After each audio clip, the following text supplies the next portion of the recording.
good afternoon, evening, or good night, everybody, no matter where you are.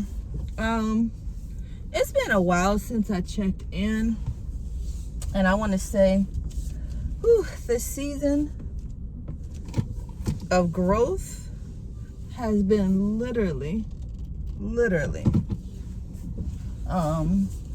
one sec, guys, has been really pulling on some things that I need to adjust to, right?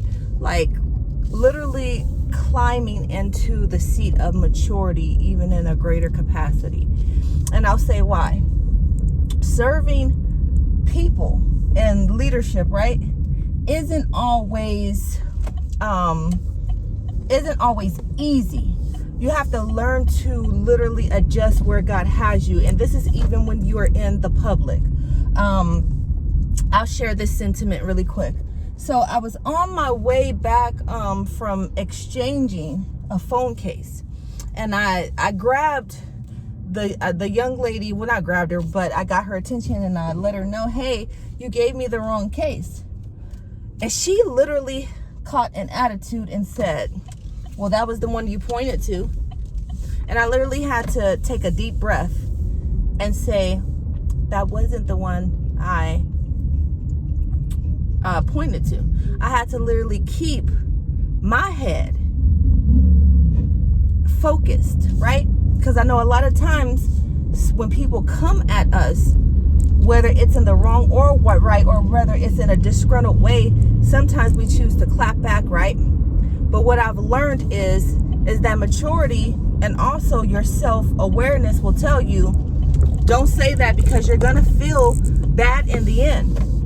You're going to feel like you've done something, but you didn't. You will just shrink yourself back. And so I want to literally sit up here and tell you guys, don't shrink back from your progress. When God is literally telling you, hey, I need you really to get a growth spurt in this area. I want to really help you advance and graduate out of this area where you are sitting still and you're not progressing. I really want you guys to literally know progression is near.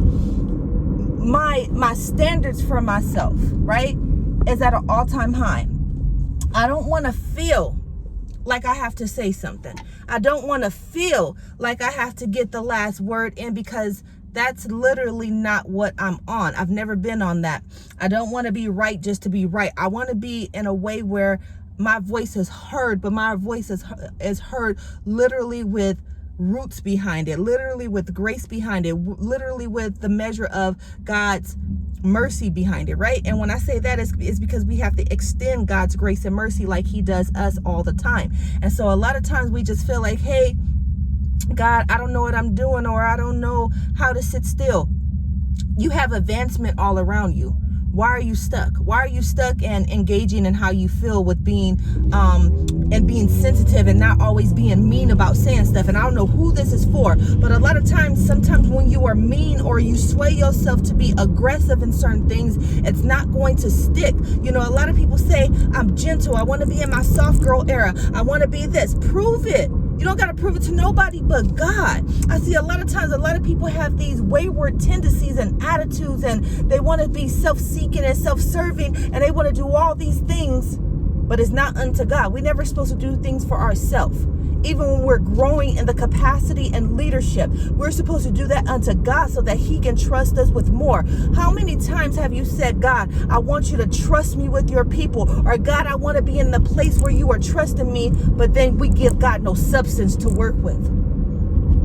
Now, I'm not pointing a finger, because I'm taking this advantage for myself too. I'm taking this advice for myself. And when I say advantage, I am taking the necessary steps to say, you know what, God, I'm not going to say that, because just because I think it don't mean that it has to pour out of my mouth. We have to be mature in an area where we are telling people literally, this is my daily confession, that I am going to be slow to speak.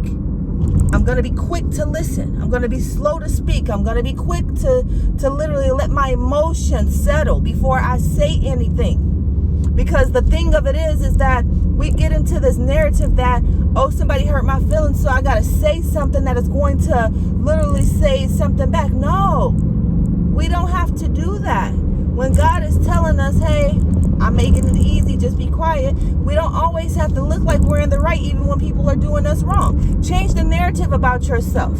Change the narrative of how you see things and push forward. Now, in the moment that she gave me the wrong case, did I double check? No. But when I went back in, was I irritated? Yes. Did she say something to get me even more irritated by her snide remark? Yes. Did I say anything to fuel that fire? No. Why? Because I am learning, even at the age of 42, that everything that comes to my mind, that it doesn't have to be let out. You have to relearn and restructure your mind so that you can be focused. And when you are focused, you learn how to gravitate more to God and what He would want to think. And then I didn't even stay stuck on it because it's not going to do anything. Now, it might have been an honest mistake. Now, I want to flip this. It may have been an honest mistake, right? Even the way that she said stuff, I give nobody a pass, but I always want to look at the silver lining because she is dealing with customer service, right? So when you are dealing with different people calling you here and calling you there, she must have been frustrated. So maybe she needs some keys and some tips of how to utilize certain things. And I know a lot of people will say, well, don't work in customer service. We don't know the backstory to someone's day, their process, and everything. So what I'm saying is that we're supposed to extend an olive branch to some people that may not even deserve it in our day. There's strangers among us that is going through something terrible, and we may not even know it. So do not fuel the fire just because somebody did something. You make it right with the Lord by yielding a different perspective. Be kind. And God will do the rest, because let me tell you this, just because I showed up, a seed was sown of the right thing to do, because I didn't say the wrong thing. Did you hear me? I did not say the wrong thing. And then me not saying the wrong thing, guess what? God literally probably brought peace to her day. Doesn't have nothing to do with Jeray. Because if I would have said the wrong thing, guess what? I would have been charged by God to be in trouble, because I'm His child, right? And that's probably His child too. I don't know what her faith belief is, but what I'm suggesting to everybody that is listening to this message, rewrite your conversation of how you deal with people. Rewrite the narrative. God bless you guys.